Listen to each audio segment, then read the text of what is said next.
What are you trying to say? Oh my God, you're so annoying. Jesus, take the wheel. It's really freaking easy to get annoyed with someone when they don't make sense.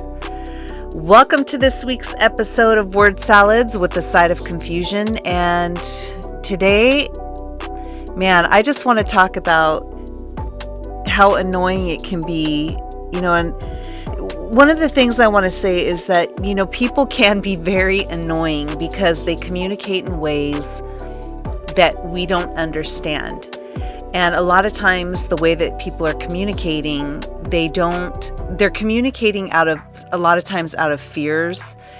And it comes out sometimes as control, and we immediately will get annoyed with people that are very controlling, because we feel like they're trying to take advantage of us, or they're trying to control us in some way. Nobody likes to feel controlled, so the immediate feeling that we could get is just to be really annoyed. And a lot of times they do things that don't make sense. So I'll give you an example is, you may have talked with somebody about doing this, such and such, and doing these things together. And then a little bit of time passes. And when you go to talk about doing these things, all of a sudden they change the rules, and they instead of what you agreed on, they want to do something different, but they want to do only what they want to do, and they're coming from a place where it feels very controlling and very closed.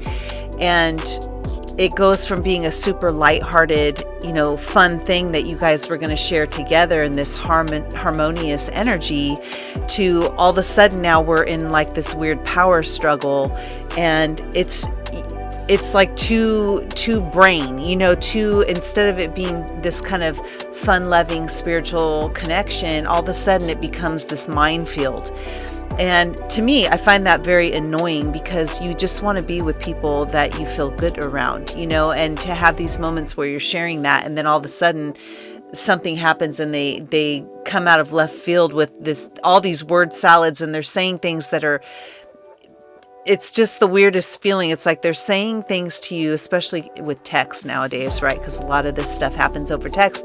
But all of a sudden they start texting you these word salads, all these words that are kind of shielding what's really happening.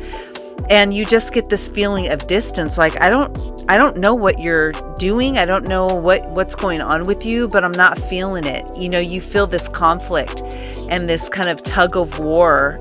And it's so confusing because it came out of nowhere.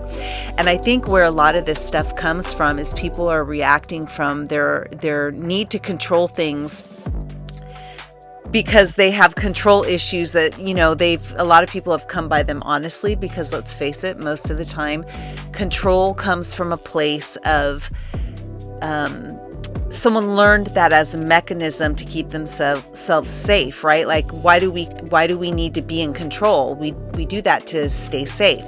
And we learn that sometimes throughout our life, that that's a really important thing to be in control, because when you're in control, you're safe. And that isn't wrong. I mean, in a lot of ways, that's very true. However, when you are with somebody that you're safe with, and then you start pulling all these mechanisms that go make a conversation and an outing, or a connection to go from being connecting and flowing harmoniously, where the energy is just free flowing and you're going back and forth, to all of a sudden someone throws a wrench in it and they're starting to say all these weird word salads that you can't compute. You don't know what they're really meaning. You start to have to get into your head because you don't understand what they're trying to say. And it is so frustrating. So I think the thing, that the way that I process this is that when someone's doing stuff like that, they're operating out of a place of fear. And a lot of times they're doing it, and it's a long-standing thing that they've been doing. And they may not even be conscious of it. And so I had an interesting conversation with my husband in regards to this. And he said, well, what if the person doesn't even know they're doing it? And I said, it's very true that a lot of people don't know they're doing it, but that doesn't leave them off the hook. It's a behavior. It's a thing that they're doing to someone else. And they're causing all this frustration and irritation. And they have to have some understanding because they're on the reciprocal end of it. And if they're not like a malignant narcissist or just a narcissist, then they're going to have some understanding that the feedback they're getting is not comfortable, and therefore they have to know something is off with the conversation. Whether or not they then turn around and think it's all the other person, that could be a reaction that some people have, and therefore they're never going to learn anything.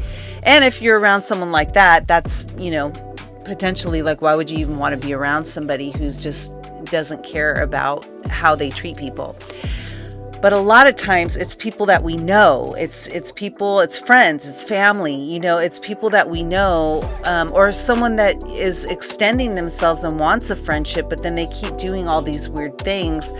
And it's almost like a shutting down. And a lot of this comes from just past fears, and learning this mechanism to be in control of everything, because that's what keeps them safe. And a lot of times it's because there was a time in their life where they felt very unsafe, and so to control their environment, it was a way for them to create safety in their life and to feel safe.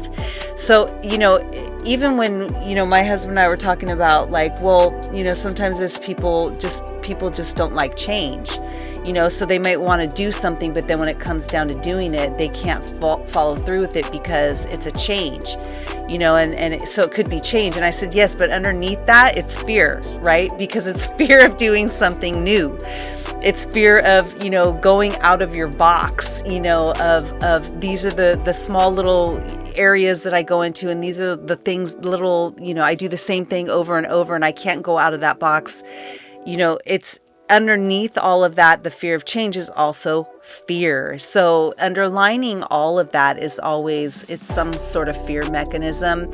But I got to tell you, it's, when you start dealing with someone like this, I find that so frustrating, because I'm a really straight shooter. I am like, even if you don't like me, but you tell me to my face why you don't like me, I will respect that, because at least you communicated clearly and I understood you. And I don't have to agree with you, but I respect somebody who has the ability to just say what they mean. So when I'm around somebody who starts, leading you in one direction and things feel really good, and then all of a sudden they start throwing all these weird word salads at you, and they start confusing you, and then you start getting in your head where you're like trying to figure out what's the right thing to say to text them back, and you spend like 15 minutes or 30 minutes or even half a day trying to figure out what you're going to say so that it's nice, but at the same time it kind of tells them what they're doing. And you know what I've gotten out of that? End of conversation. When you have to go so far into your head to figure out how to communicate with somebody, and pretty much every direction that you go, you feel like it's the wrong thing to do, or it just doesn't feel right, or it makes it feel like it's like a power struggle. It's an end game. It's like game over.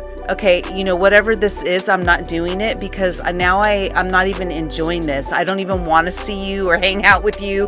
I don't want to talk to you, because you have caused so much with this word salad, and with all these little weird things that you're doing, that it makes me just not want to spend any time with you, because I wanted to spend time with you, and all I got was all this weird stuff that I had to sort through in order to see you. And that is or hang out, or whatever it is, And so for me, when it gets that complicated, it's just game over, because let's face it, you guys, we have a lot of stuff in our life that we're working on. We have a lot of great, wonderful people in our life, or even if we don't have a lot, because I don't have a lot, I have like a handful of people, well, maybe a little bit more, but they're all in my family. But I've got, 2 hands full of, less than 2 hands full of people that are extremely special to me. And that's all I need. You know what I mean? So when you try and open up a little more to let someone else in, and then all this stuff happens, it's like, okay, if it happens naturally, it's great. If it doesn't, I don't need all that, because I have very special people in my life already. And I have a lot of positive, beautiful things that I'm focused on, and I want my energy to stay in that realm. I don't want my energy being pulled off into this mental minefield, to try and sort out someone's word salads to figure out what they meant or what they want, or I have to succumb to their power trip, or it doesn't work. Anytime there's any kind of power dynamic where someone's throwing power games at you, it should be game over, because that's the future of that relationship. It tells you everything right there. So that's it, you guys. That was my frustration for the week. I just wanted to share that with you and share this. This is going to be a fun little new I can't talk right now. A fun new little, a few episodes here and there whenever I feel like there's something for me to talk about. I would love to have you guys listen into my, word salads with the side of confusion. I hope you liked it. If you did, like and subscribe, and I will talk to you guys real soon. Bye.